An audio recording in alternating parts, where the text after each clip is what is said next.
What's going on, paranormal world? I know it's been a while, but I finally got around to watching the Los Feliz Murder House Part 1. And I will admit, this episode of Ghost Adventures was one of the more enjoyable episodes as of recent. But I will say that some of the haunted history that they were explaining at this place, I just felt like it was fabricated. But I will say it still felt a little creepy. Now, apparently the Los Feliz house located in Los Angeles has a rich history of evil. I mean, for hundreds of years, people have been saying that this land is haunted. Also, murder-suicides happen at this place. But, over time, it's been several owners of this house who purchased this home.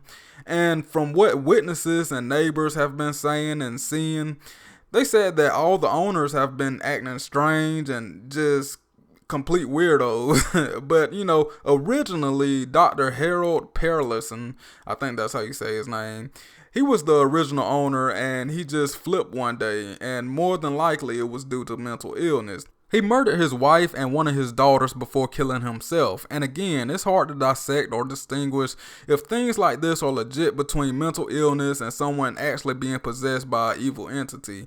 It's like the devil made me do it situation. Like, how many people will try to use that excuse just to get off, and who are complete real murderers instead of somebody actually mind being messed up?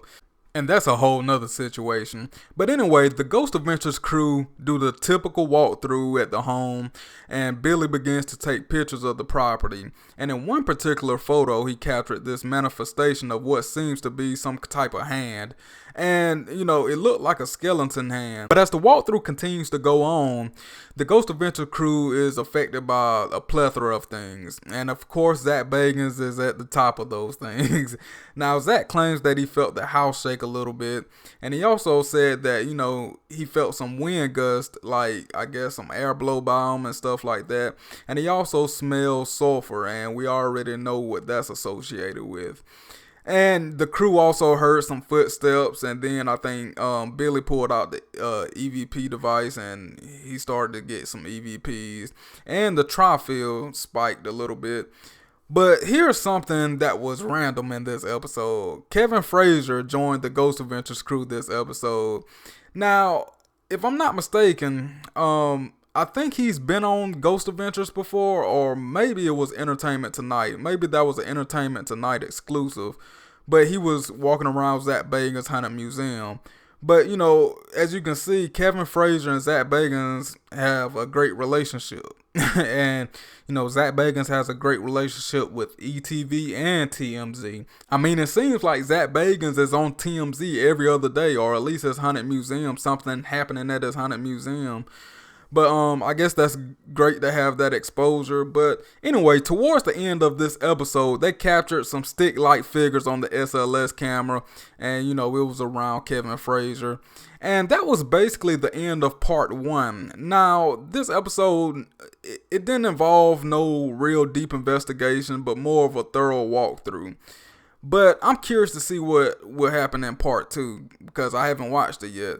But I will say this location does intrigue me, but I'm torn on if it's actually haunted, which, I'm pretty sure it is because it was a murder-suicide there. I'm pretty sure it's some type of trap energy there. And they also said that the house was completely locked up for like 50 years. So, I'm pretty sure it was some dark energy trap there. But honestly, it just seems like a local investigation in the usual West Coast region. But yeah, I know I'm late, but how do you all feel about part 1 of the Los Feliz Murder House? I want to hear your thoughts below. And if you love any and everything paranormal, ghost adventures, horror movies, then make sure you check out my channel. And if you like my content, then make sure you subscribe and hit that notification bell so you can see every time I upload. As always, be safe. Peace.